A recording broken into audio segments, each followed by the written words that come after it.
Hello there, mathletes. Welcome back to Math Jamboree. In this video, we have another AP Precalculus type of a question from the topic of exponential function. Let's solve it together. The exponential function f of x is given as a times b to the power of x, where a and b are positive constants, is defined. The table shows the values of f of x at selected values of x. Which of the following statements is true? X's are 0 through 4, and f of x are 1, 3, 9, 27, and 81. As you can see, as x values are increasing, the y values are also increasing. So this must be a growth. So it's not a decay. So the answer is either A or D. Now we're going to find the values of A and B. So to find the value of A, let's use the first given data.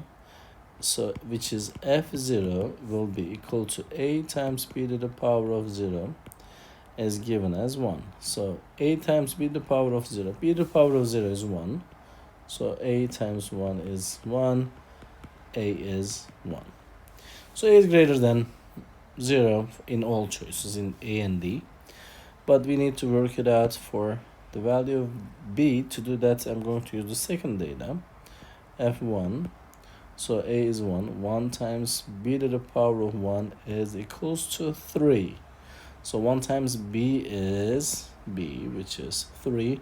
So we found the value of b as 3. So 3 is greater than 1. So it's not between 0 and 1. Therefore, we're going to eliminate the choice D. And we will say the correct choice is choice A.